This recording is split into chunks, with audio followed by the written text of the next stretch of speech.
Okay, guys, how's it going? This is the review for the final.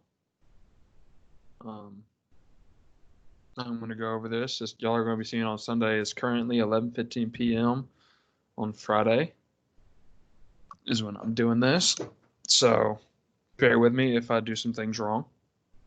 But let's just go ahead and jump into it, shall we? All right. So for this one, it's just the basic integral from 1 to 2 of this equation. You don't there's no other way to do this other than to factor it out. So t squared plus t times 1 over t plus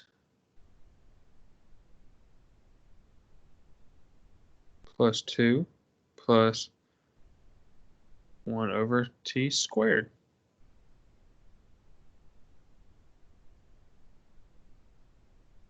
Fun fact, this should be a dt.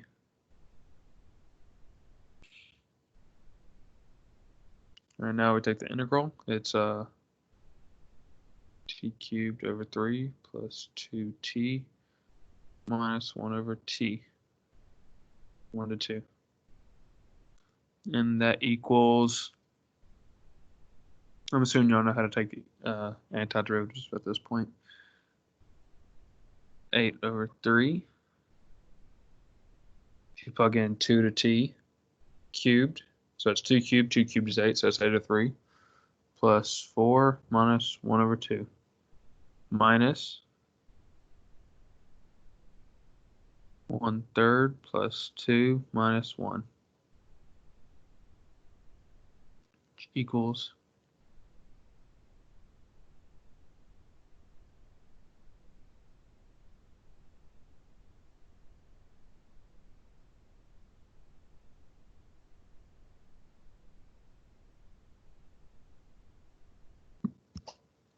okay, common denominator is 6, so this is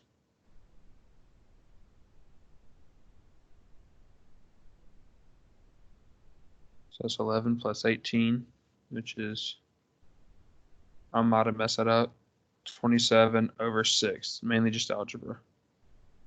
I messed that up somewhere. Oh, I'm gonna go to the computer to do this.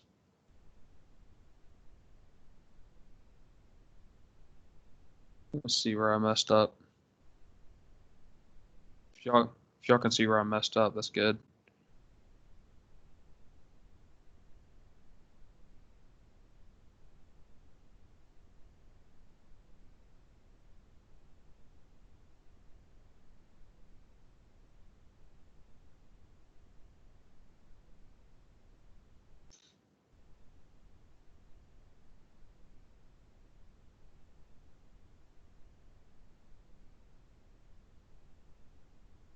All right, I'm doing this on the computer.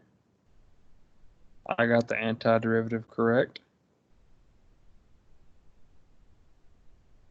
All right, so this is good, good.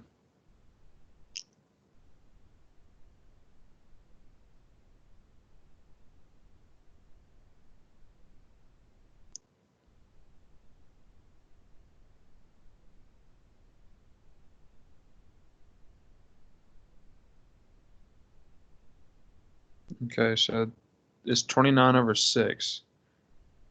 Where did I mess up? I added wrong. 11. I didn't mess up. Sorry, guys. Y'all are going to have to bear with me. I did it right. 29 over 6. Okay. I apologize. It's the last time you're going to have to deal with me. So right here, we're going to say, in black ink, x equals sine t, dx dt equals cosine t. So now you have d dx integral 0 to x 1 over 1 plus u squared du times dx dt. And that equals 1 over 1 plus sine squared. That's not plus, that's minus.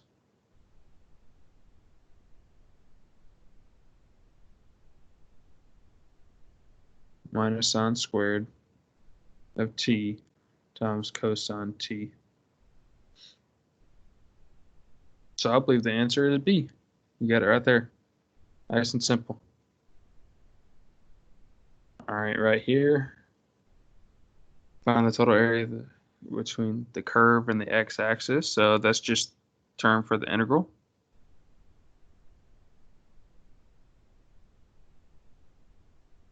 You set up your integral, then you integrate.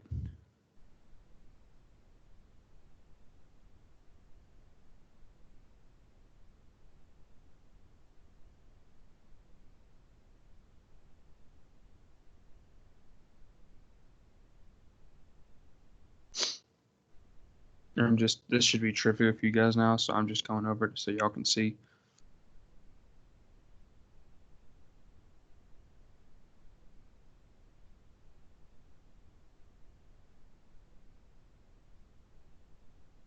$45 times 3 is 90, which is 135.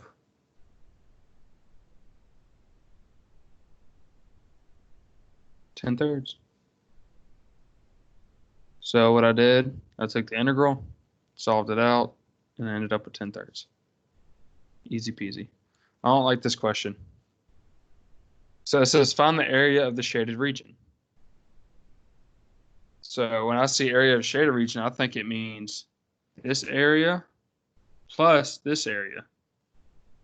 If you do that, it's the absolute value of the integral from 0 to 2, because this point x equals 2 of 4 minus x squared plus the absolute value integral from 2 to 3, 4 minus x squared. But if you do that, it doesn't give you the right answer. So what he's doing, what you do to get this answer, actually no. I'm gonna put this in my calculator.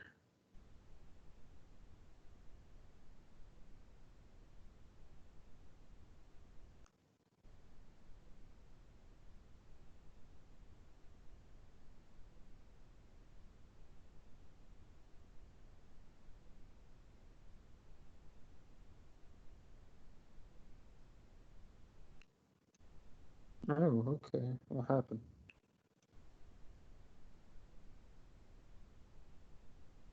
All right, guys, I apologize. I had a technical glitch.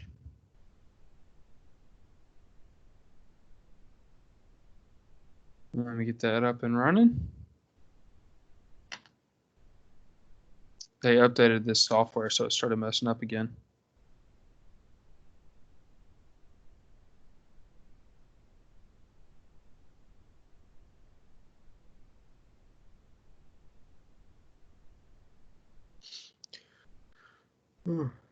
Cool. You can do it. There we go. Okay. Actually, it gives you 23 over 3. I put it in the calculator. The absolute value makes everything always positive. Now, if you take the integral from 0 to 3 of 4 minus x squared, that equals 3. So when it says find the area of the shaded region, that means the positive and the negative. You can't do triangles because it's quadratic, so it's not a straight line. I made that mistake before. But when it says find the area, I would do 23 over 3. Okay. Do the absolute value, so you find the total area. And if he says anything, you can fight him about it. All right. Compute the definite rules is limit of Riemann sums. So limit of Riemann sums. So the integral from a to b of f of x dx equals limit and approaches infinity.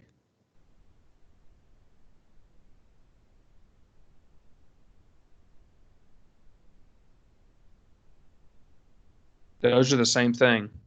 So right here, all you do is take the antiderivative.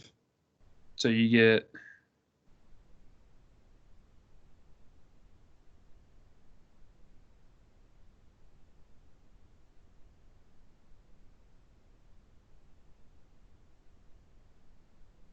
and that's your answer. They didn't take out the 3 right here, but it's the same thing because if you distribute the 3 on the bottom. But those are the same exact thing, so they're interchangeable. Fun fact.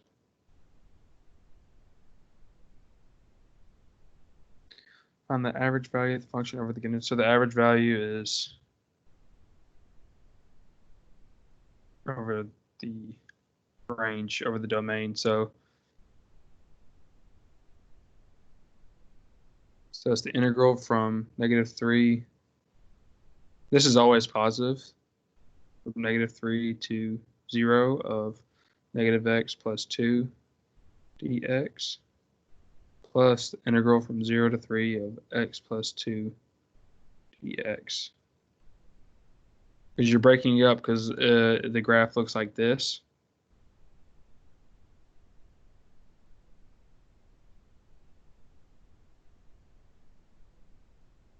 And this is 2. So you're wanting to find this area. But you have 2 different lines, so you have to break it up at x equals 0. So with this one,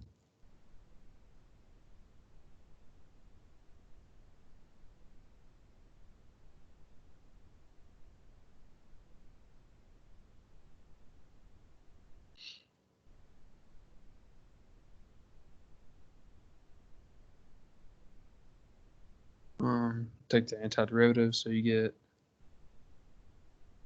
0 minus -3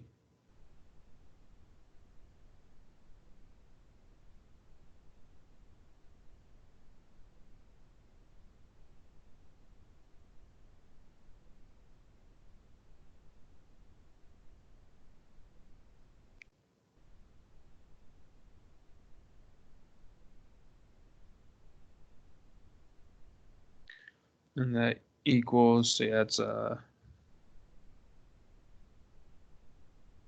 squared. So that's 9, so that's -9 over 2. Negative -6 plus 9 over 2 plus 6.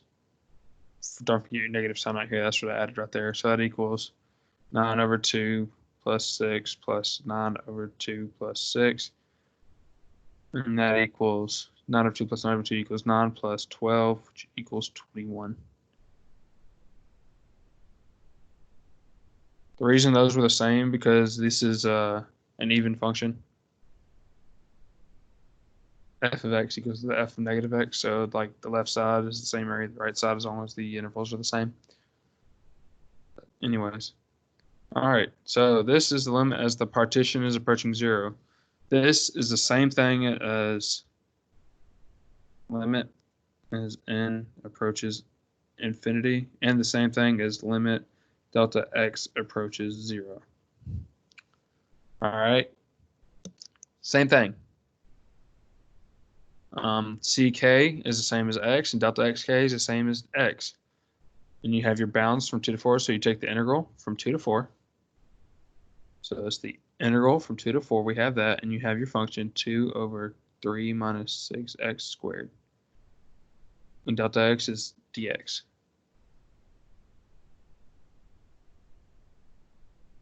And that would be a. If I'm wrong on any of these, please message me on GroupMe, and I'll try to rectify that wrongdoing to help you guys out.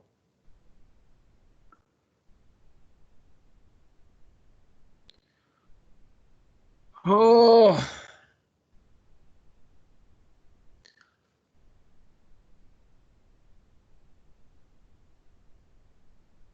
What I don't like about this problem, it only gives you the width. It doesn't give you the length.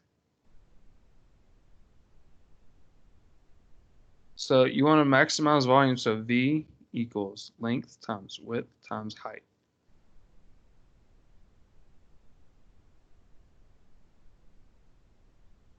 Length is infinite.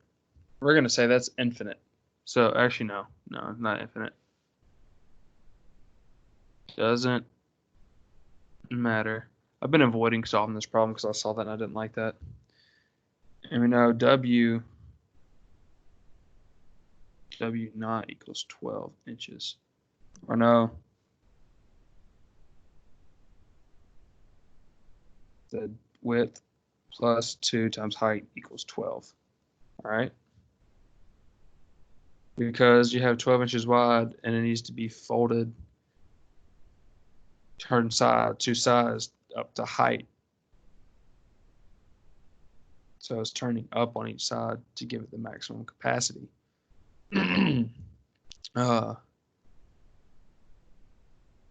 So we're just going to say V equals WH.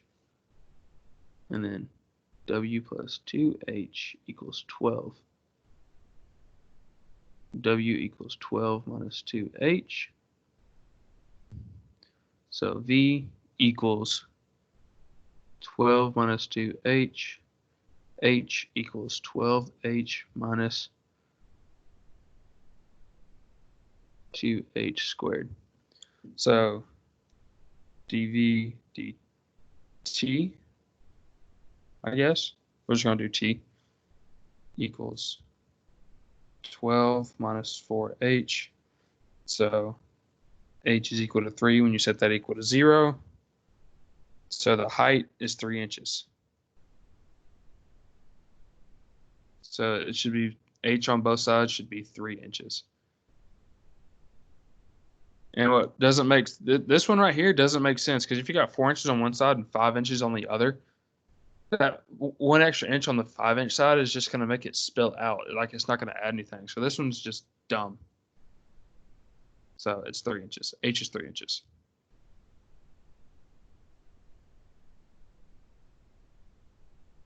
All right.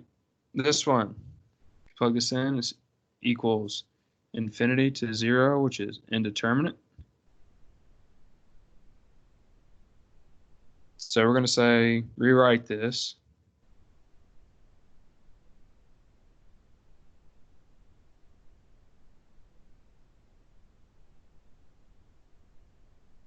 Hope y'all can still hear me. Of 2 natural log of x over 1 over x. All right. And if you plug that in, you get infinity over 0, which is indeterminate.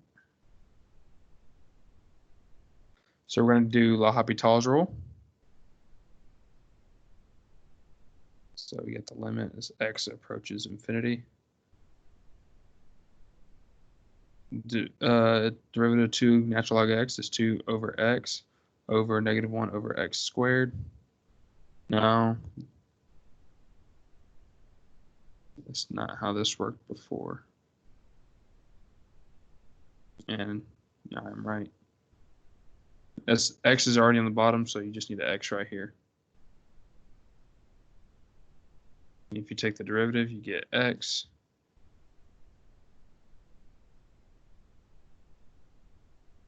And then x is dropped, leaving you with 2.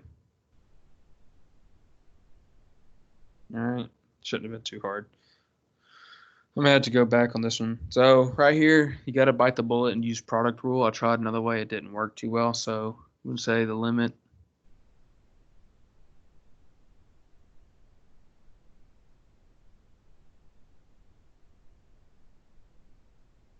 this is indeterminate, by the way. You got to plug it in to make sure it's indeterminate, but always plug it in first, because if he asks you a question and it is not indeterminate and you solve it, you're going to get it wrong. So you got to make sure it's indeterminate. So now, L'Hopital.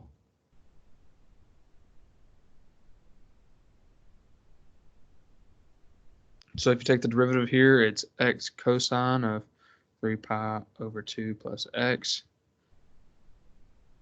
plus sine 3 pi over 2x plus x. No, We're going to do separate. And then on the bottom, if you take the derivative of the bottom, it's negative sine 3 pi over 2 plus x.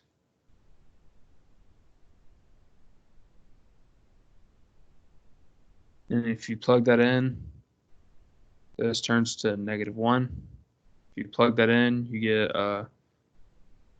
0 over -1 plus -1, which equals -1.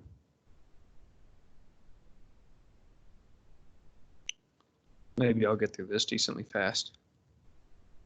The graphs below show the first and second derivatives. So this is dy dx and d squared y dx squared. So what this is saying is this is the first derivative. Everywhere the first derivative is positive, function's increasing. So here's your critical points. That's your inflection point on that one, because that's the concavity. It's increasing until this point, then it's decreasing between these 2 points and increasing after that. So only one that is doing that. See, this one's decreasing, decreasing, decreasing. Immediately, all wrong. Only correct answer is A. I'm going to go ahead. See how it's decreasing between this and this? Decrease. It's negative at that point. Okay, see how it's concave down from 0, or from -infinity to 0, and concave out from 0 to infinity? It's negative, or this is negative, so concave down, the original function.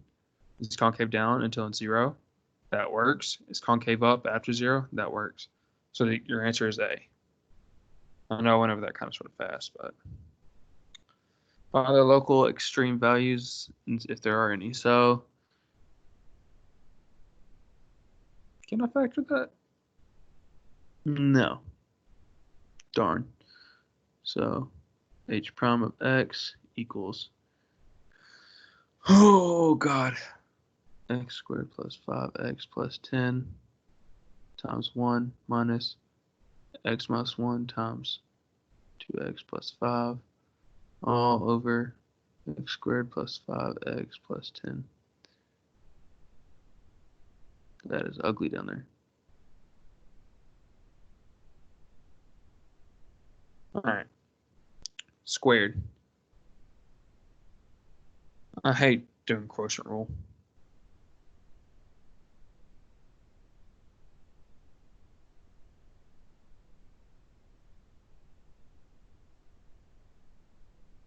No, we're not going to do that yet.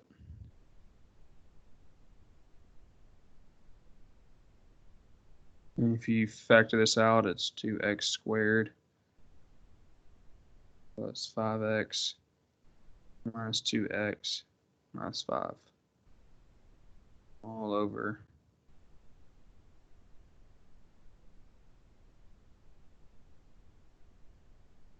so minus 2x squared, so you get a negative x squared on top. This will be plus 3 squared, so I subtract, so it's plus 2x minus 5, so minus, that's plus 15 over. All right. This is positive over the entire domain, this bottom part. I know that because it's plus 10. You can't factor it. So like if you use the quadratic form, you're going to get imaginary roots. So it's positive over the entire domain. So now we just got to set this one equal to 0. So I'm going to say negative x squared. You got to find where it equals 0. Negative x squared minus 2x minus 15 equals 0. So we got negative x. So x minus 5 and x plus 3. That gives you -2.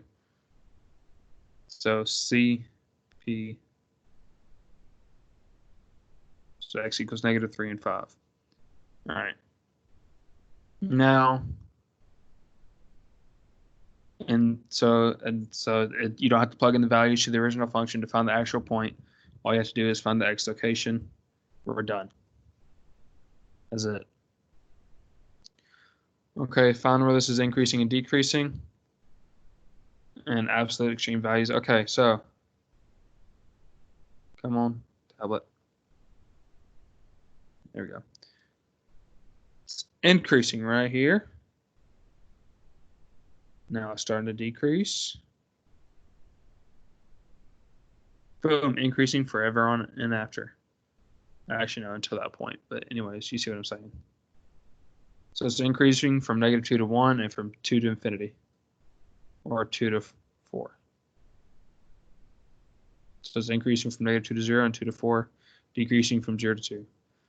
It does not have an absolute max, or yeah, I guess it does. It has an absolute max at 4, 6. It does not have an absolute max at 0, 2. That's not absolute. That would be a relative.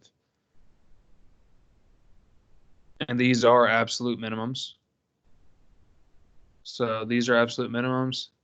It's your absolute. That's a relative max, and this is the absolute max.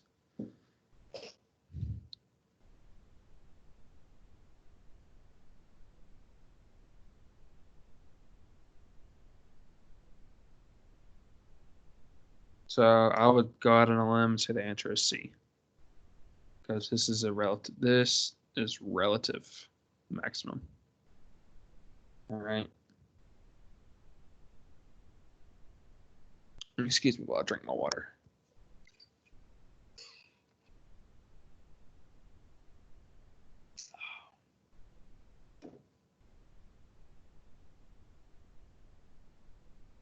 So when you want to find the absolute extreme values, take the derivative.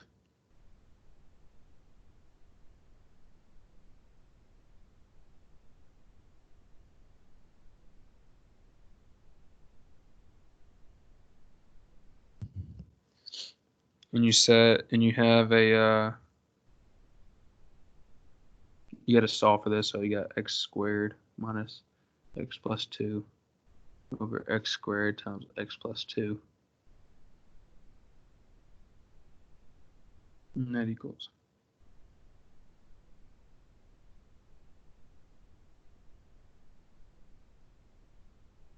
So you got a CP at 0 and -2 for the denominator. And up here, if you factor it, you got CP at -1 and 2. Your domain is from 1 to 6. So the only one that's in that domain, +2. So now you have to check 3 values. So you got f of 1 equals natural log of 3 plus 1. F of 2 equals natural log of 4 plus 1/2. And f of 6 equals natural log of 8 plus 1/8. So if you're wondering how to solve these values, natural log of 3 is there, but this equals 2 natural log of 2. And this plus 1/2. This equals 3 natural log of 3 plus 1/2. Because you can say, why do I put x? That's 8. And that's 6. What is wrong with me? You can say that's 2 to the cubed. But I don't know which one of these is the most. I would assume the f of 1 is the largest. We're going to say a minimum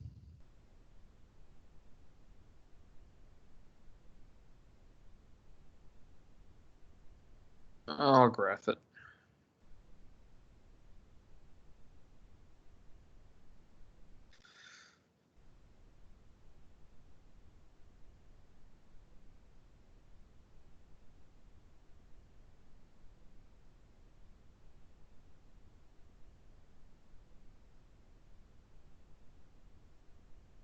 One, 2 is the minimum, and 6 is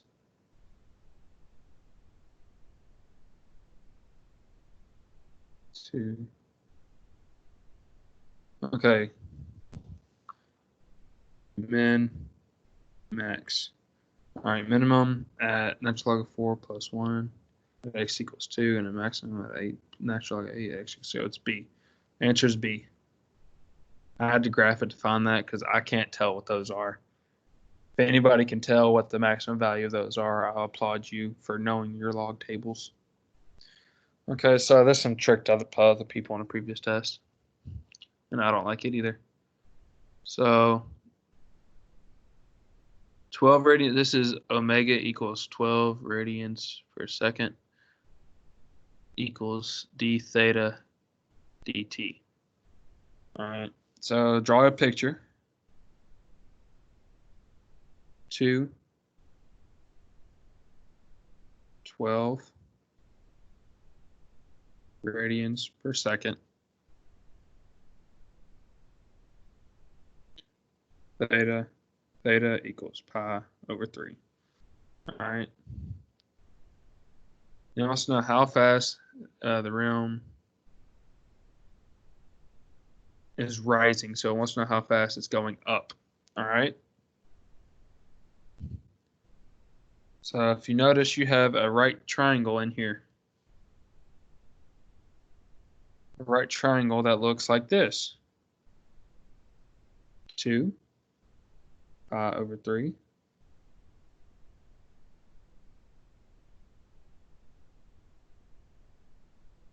And now you can solve for this value right here. Right? So sine, so you got 2 sine pi over 3. 2 times square root of 3 over 2, which equals square root of 3. That's wrong. I'm wrong. Actually, no, so this is square root of 3. Let's just solve that. That's square root of 3.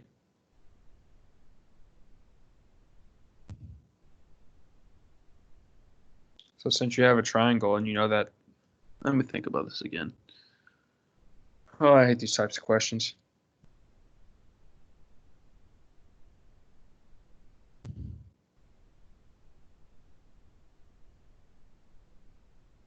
We're going to say this is h. So we're going to do cosine. So that's 1. We're going to use Pythagorean theorem. So 2 squared equals h squared plus, this is h and this is x squared plus x squared.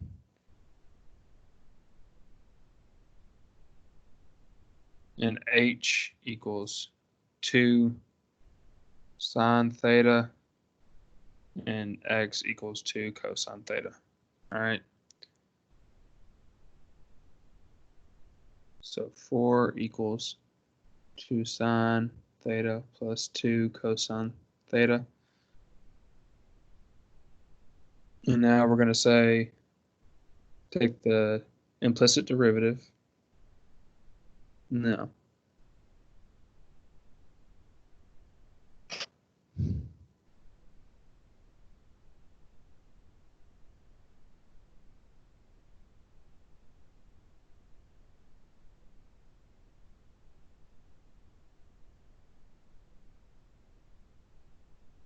I'm getting there, guys. Just give me a minute. This problem's iffy.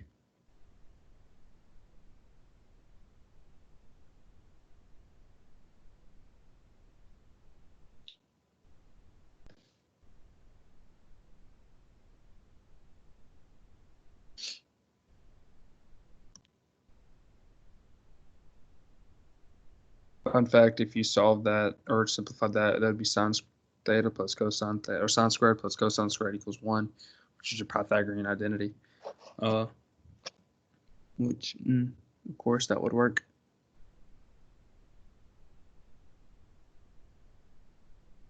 We want to find dh dt, so we need dh dt.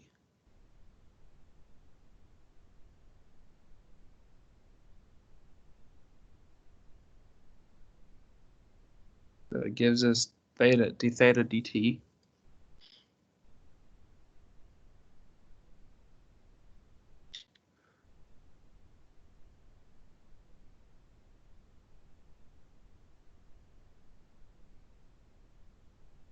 Oh, okay.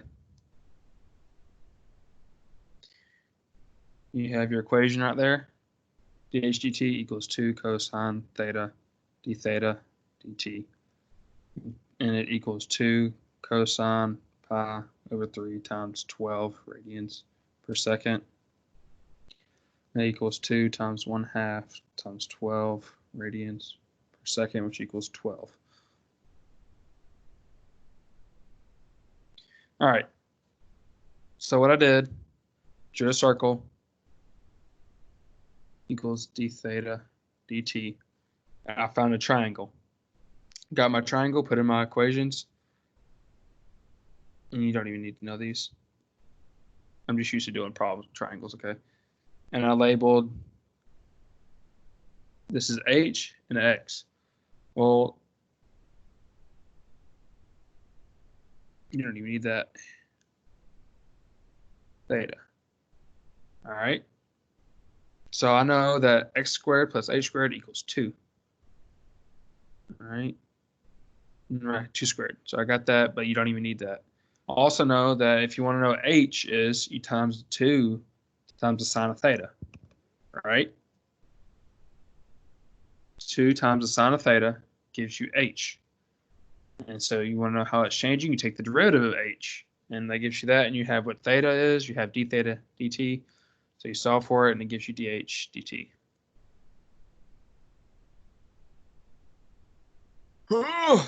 So right here, you want to use natural log. So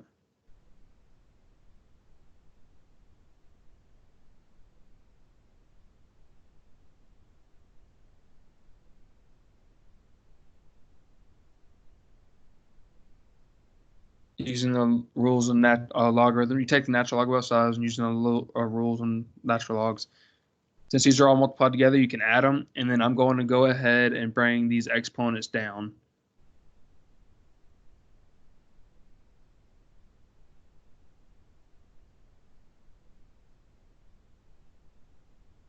So now you take the derivative implicitly. So you get y prime over y.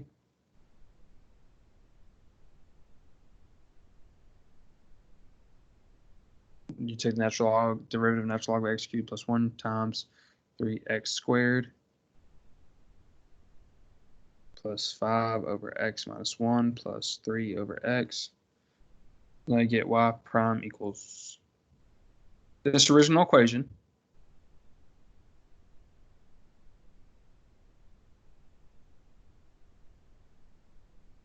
When you multiply, now you have to multiply both sides by y, and y is this original equation over here. That's what I'm doing.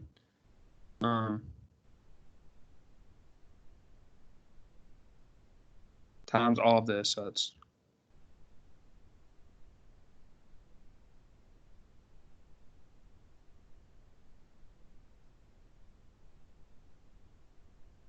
I believe Caesar guy.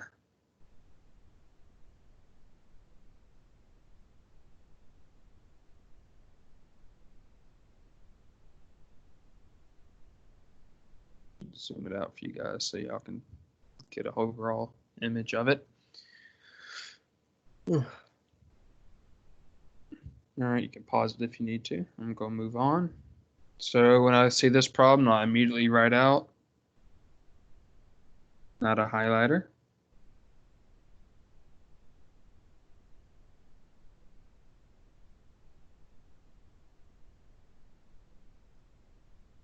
So right here, what we immediately do,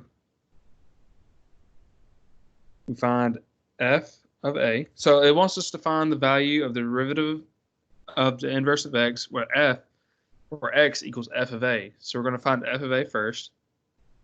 F of a equals, come over here. F of a equals f of 5, which equals 5 squared minus 2 times 5 plus 8, which equals 23. 25 minus 10 is 15. 15 plus 8 is 23. All right, and then we're going to find f prime of x equals 2x minus 2. And now, since we know that f of a, so if f of a or f of a equals b, then f negative 1 of b equals a. Okay? So now we know that f negative 1 of 23 equals 5. All right? Because f of a or f of 5 equals 23, so f inverse of 23 equals 5. So now we plug it in our equation. So we get 1 over 2 times f negative 1 of 23, because f of a equals 23, plus 2, which equals 1 over 2 times 5 plus 2, which equals 1 over 2 times 10 plus 2, which equals 1 over 12.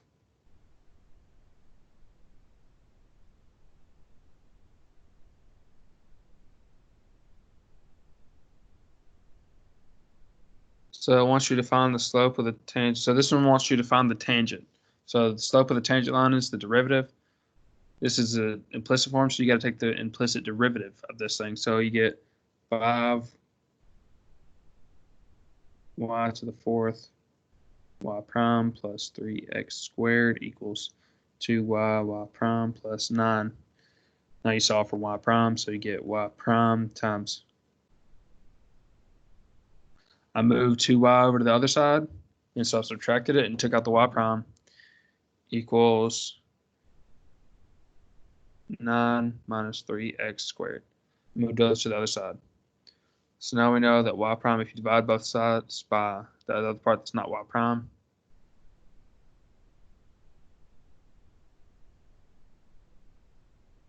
booyah. Okay?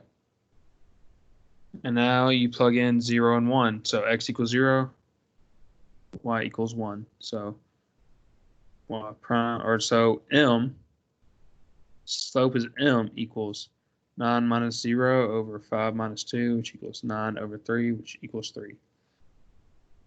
M equals 3. So y equals mx plus b. You have y, m, and x.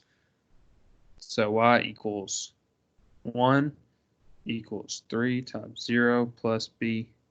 So b equals 1. So you have y equals 3x plus 1. Booyah. You come back to the slope equation and plug in your slope and your b.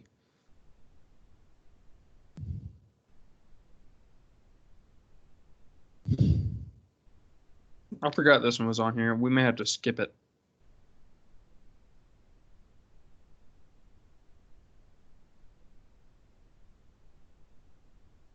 All right, now I'm going to attempt it. Y, okay, I'm going to come over here. Y equals e to the cosine of t over 9.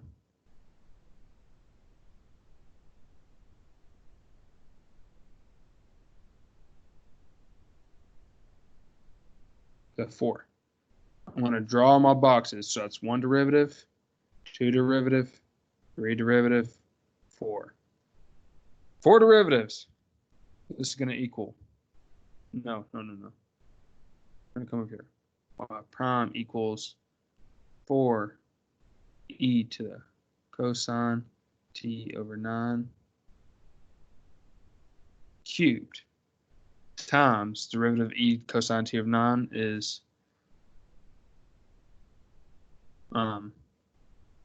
you have e cosine t over 9, that stays the same, times the derivative on the left hand side.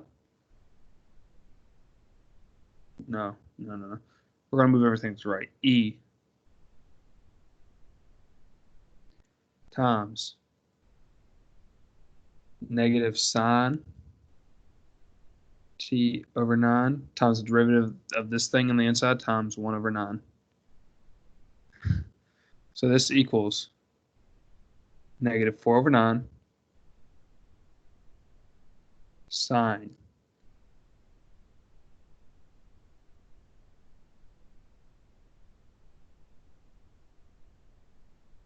of t over 9. And since these two are equal,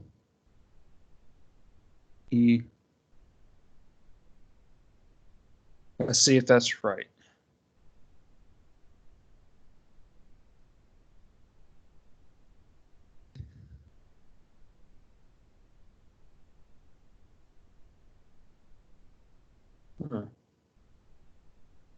Yeah, it is right. Okay. So when you have a power ratio to the power, you can multiply them together. So this equals -4 over 9.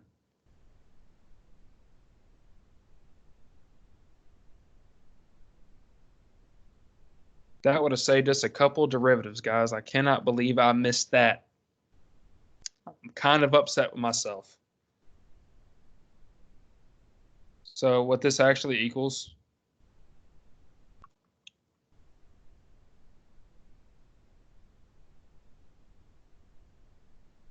if you take the derivative,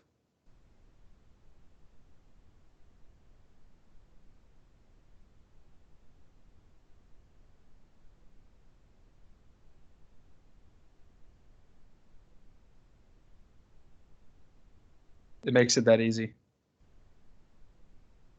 So the answer is A. I'm sorry, guys. I missed the easy part. I made it harder on you guys. Now you know two methods.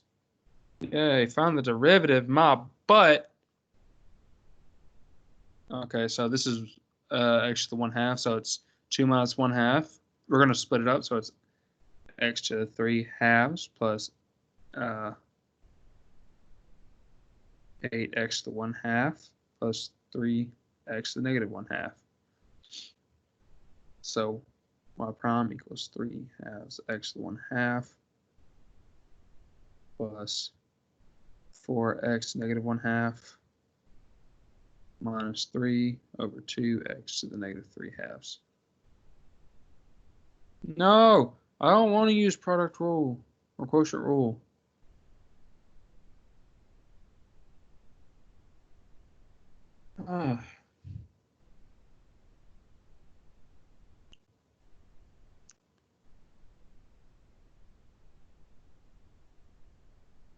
Well, x to the -3/2, and you get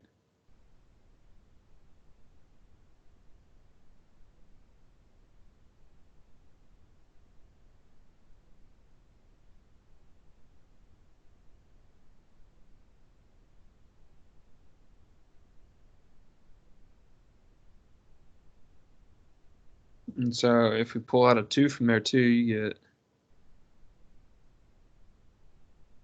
or if we pull out a 1/2 from there, you get D.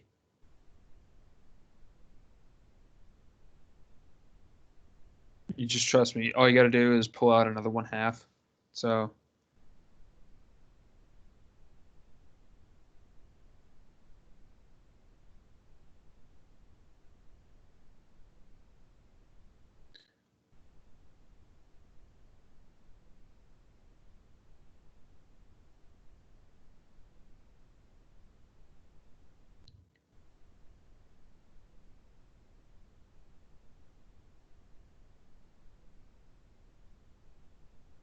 and that's D. That's not D. That's not D. That's not D. It's C. See your way out, guys.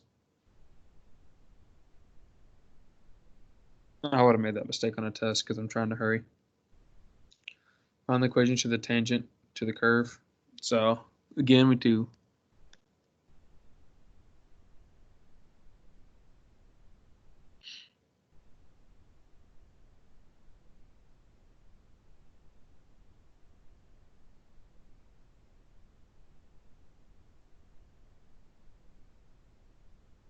we have our y, so -2 equals -3 times 2 plus b.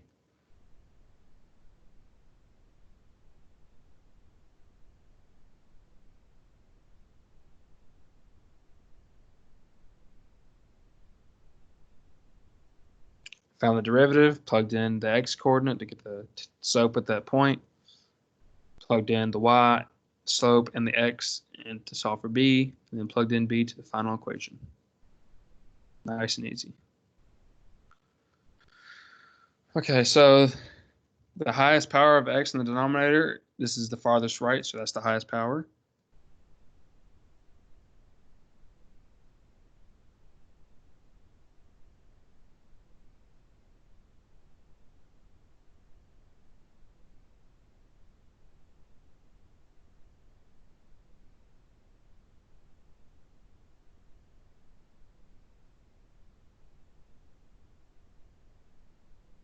Pulled out x negative 2 for both of those.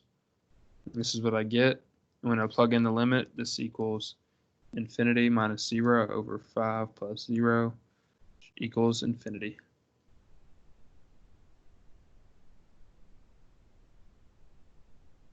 Okay, this one. I had a long talk with the SI section. Let me drink some more water, please.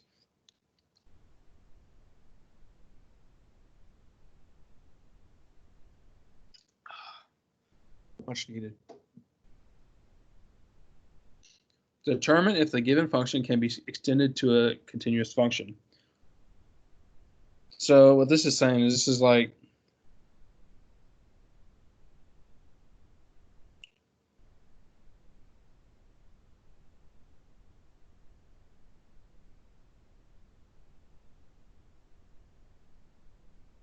okay.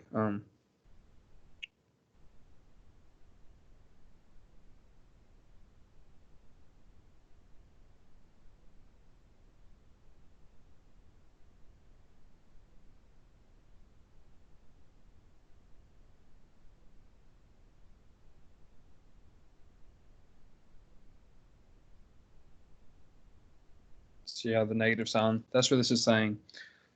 So can x be a value? Can you change like anything in the equation to make this a continuous extension?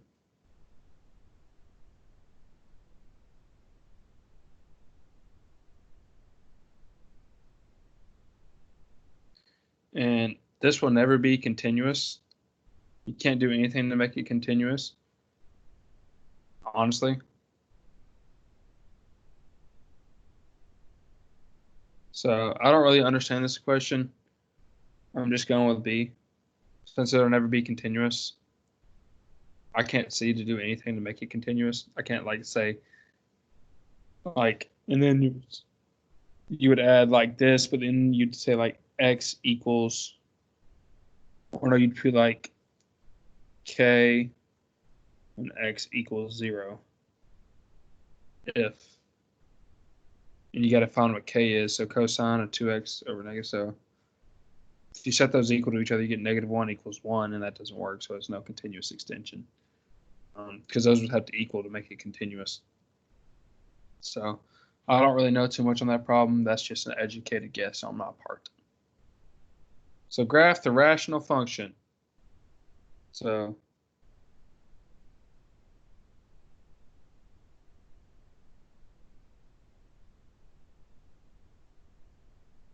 now we know that there's an asymptote at x equals -2. And since this is the higher degree on top than the bottom, we have this beautiful thing called long division.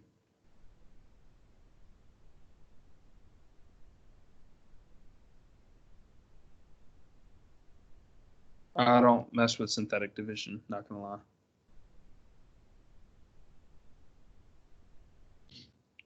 So what times this will give you that? So I'm going to say -1/2 x, and you get -x squared minus 2x. You add them, you get -2x.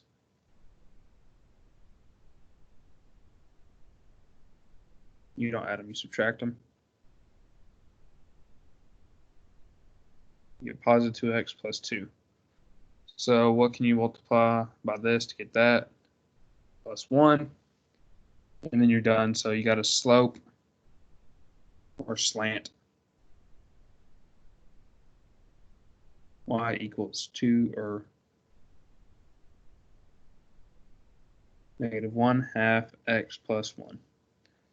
So you got plus 1. And it looks something like this.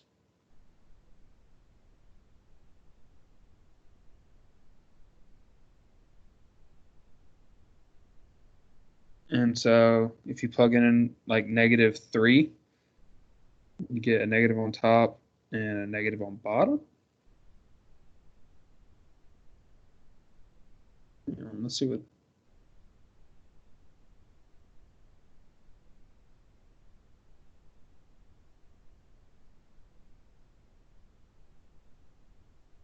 Okay.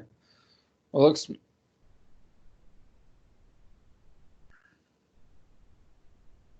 This is the only one that has the right slant, so I'm going to go with C.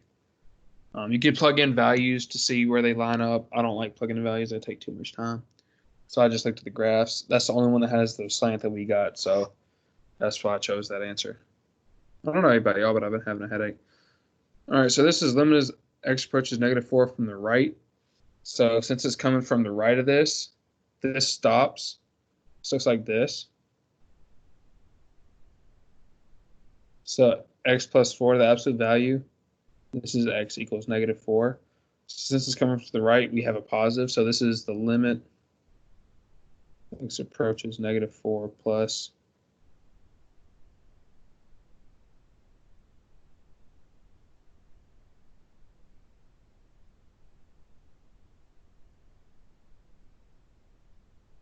those drop, and this equals -4 plus 5, which equals 1 plus, which equals 1.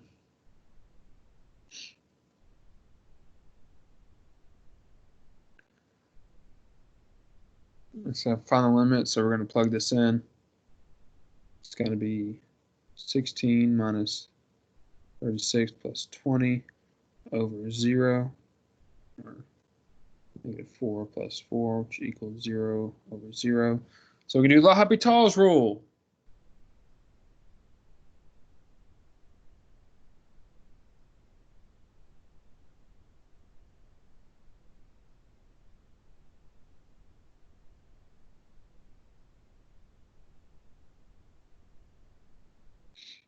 L'Hopital, you take the derivative of the top and the bottom, so you get 2x plus 9. So if you plug in -4, you get 1 over 1, and you get 1.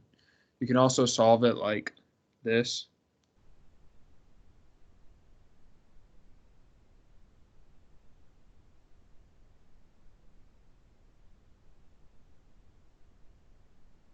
It's the same thing. You plug in -4, you get 1. Whatever suits your fancy.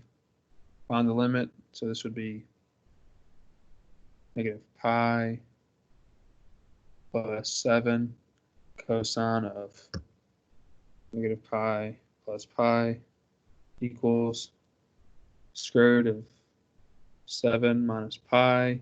I kind of want some pi times 1 equals b. Nice and easy, just plug in. Is f continuous on 2 to 4? Open, closed. Pay attention to your brackets. So from 2 to 4, it's this line right here. Open, closed. Yes, continuous.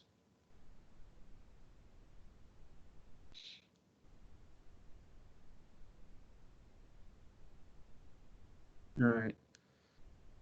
Change the numbers so that f is continuous. So right here we have k. So x squared equals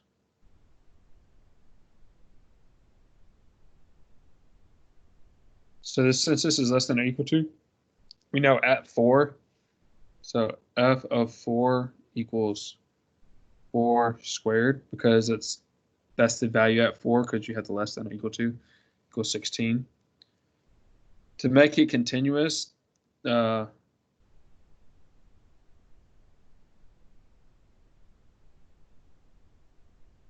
right. And so it has to exist. First off, it has to exist. And second off, the limit from the left, the limit must exist, and then the limit must equal f of c. So f, we have, must exist. I'm gonna write it out for y'all. Why not? It's my last chance.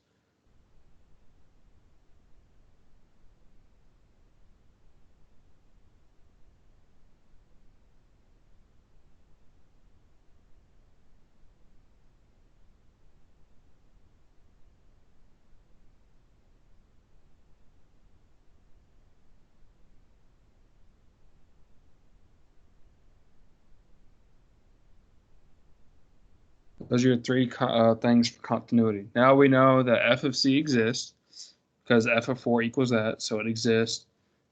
And limit must exist. The limit from the left must equal the limit from the right. We know that must exist.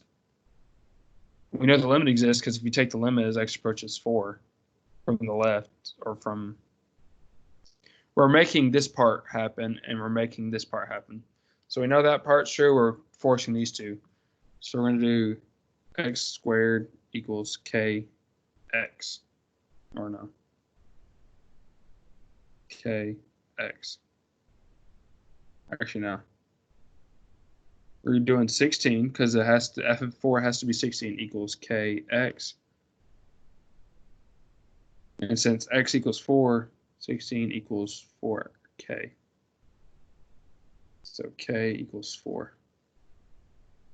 I know I kind of made it confusing, but now the limit from the left equals the limit from the right. That's right, and the limit, and that means the limit exists, and that means the limit equals f of c, or f of 4. Is this 1-to-1? 1-to-1 means passes vertical and horizontal line test. Meaning, for each x value, there's only one y value. There's only one y value for every x value. So, like, parabolas are not 1-to-1 because you didn't pass the horizontal line test. That's how I see it, though. But this one, see, it passes the horizontal and vertical. So it is, therefore, 1-to-1. I think this is actually y equals 1 over x. But, yeah.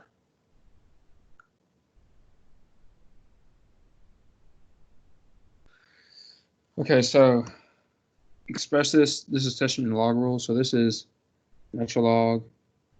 You can rewrite this as square root of 4 times 2, which equals natural log of square root of 8, which equals natural log of 8 to the 1/2, equals natural log of 2 cubed 1/2. Power to a power equals natural log of 2 to the 3/2 equals 3/2 natural log of 2. Easy, right? Okay, so with this one, I just multiplied by 2 to get rid of the, to put it back in the radical. Then as it's square root of 8, rewrote that to the 1/2. 8 is 2 cubed. 8 is 2 cubed, and then a power raised to a power, you can just multiply them together. So I got 3/2, and then I brought them down. That. Nice and simple. And right here, this is exponents. You have the same base, so you can just do 13. It's the same thing as 9 as 8 over 13 minus -3 over 13, which equals 9 to the 11 over 13. You can just subtract them. When you divide them, when you multiply them, you can add them together. I don't know. I don't know this. I cannot figure these out to save my life. Y'all are going to have to do that one yourself. I will give y'all the answer, though. Cosine of shift pi over 12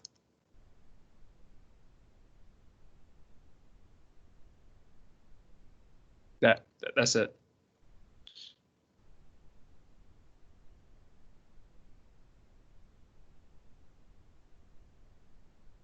Because that can also, I'm just going to think for a minute. Can equal cosine of. No, I can't.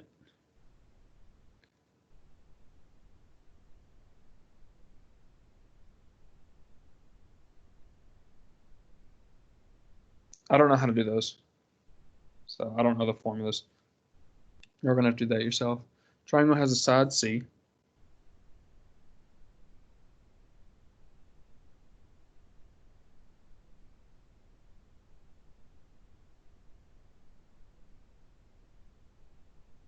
A, B, C, A, B, C.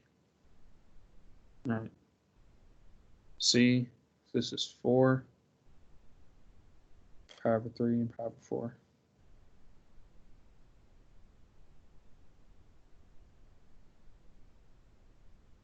So you can do law of cosines, law of sines.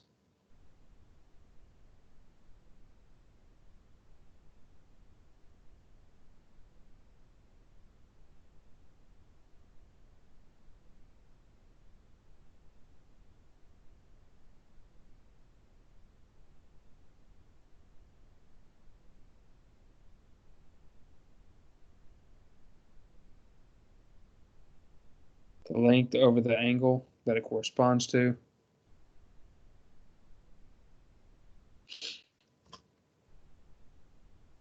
But for this one, you need law of cosines.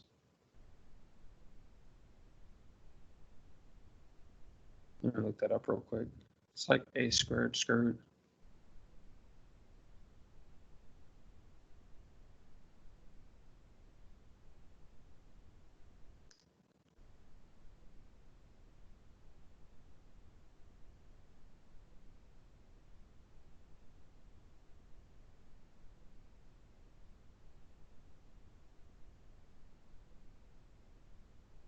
So a squared equals b squared plus c squared.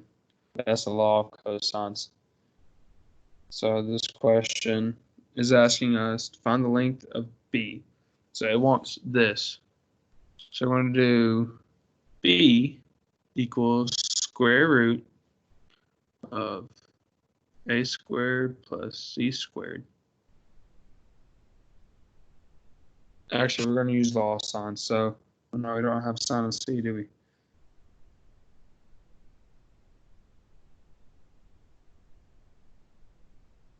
How do I want to solve this?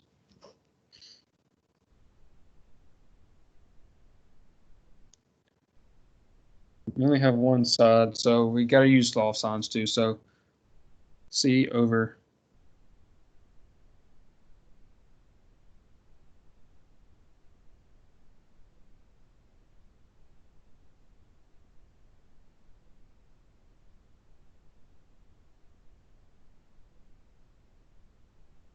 you can solve this because it's angle side angle. That means you can solve it.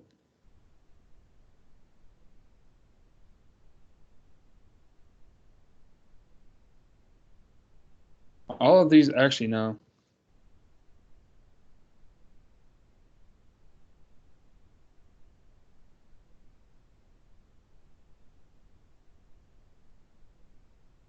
All the angles inside of a triangle equal pi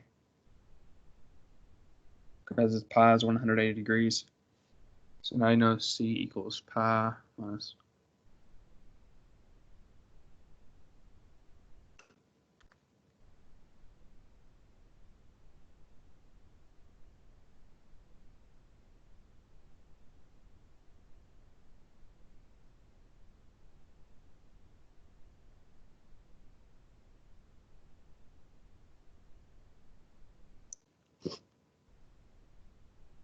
So this is 5 pi over 12. So that's how you get c. And now you can do b over sine b. So c equals 4 over sine 5 pi over 12 equals b over times sine angle B is pi over 4 equals B.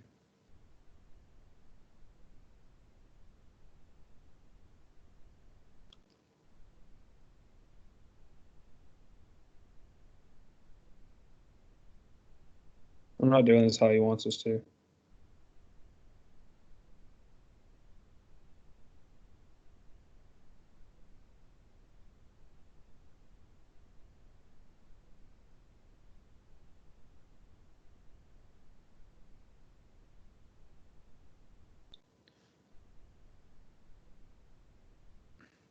So if you put it in the calculator, that's what you get.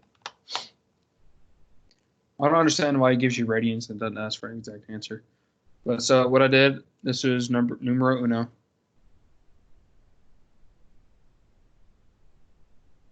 And numero dos. So I solved for C using all the angles adding up to pi. Then I used the law of sines, and that's where I got my answer. The answer is 2.928. Now we're on to the final. So this is unit step function. I believe this is the upper one, so it's like this.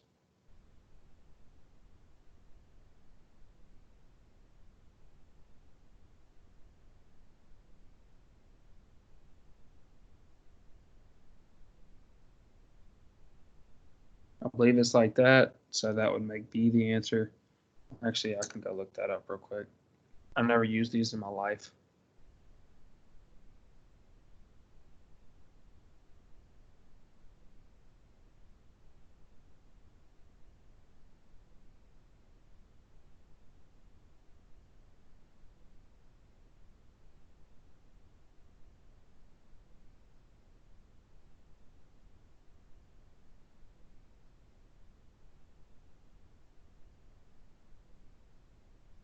Don't quote me on any of these.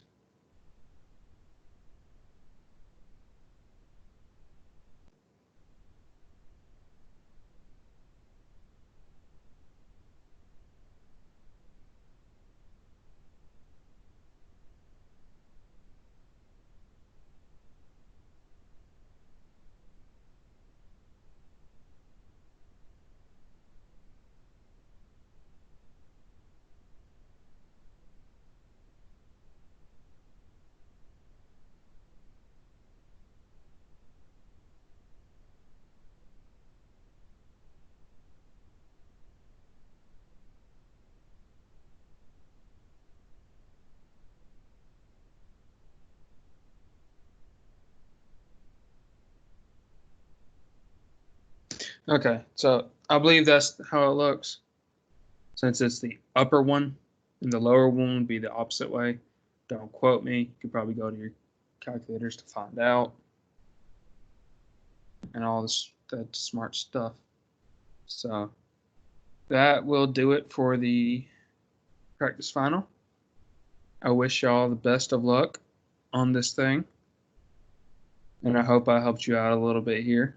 You can go back anytime and keep watching this as many times as you need to. Probably gonna make it go live like Sunday at noon. That y'all have plenty of time. So I don't care anymore. I just wanted to get y'all to. My whole goal is to get y'all a better grade. So I hope this helps. Yeah. Go over this. To figure that out. I can't do that one. I use the calculator. I'm an engineer. We like calculators. So that's the one I really couldn't figure out. There's another one probably, but this one, when it says area of the shaded, if it says total area, if it says find the total area,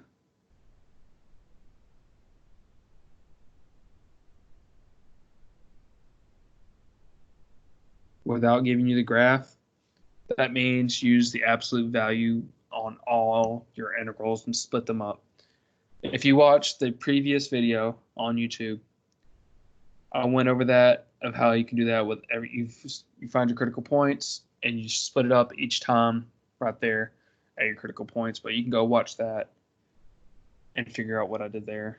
So the last one, the fundamental title fundamental theorem of calculus, is actually really helpful.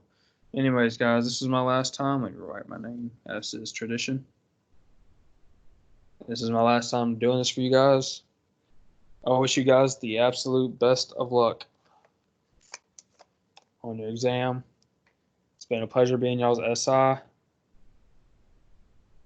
And again, good luck.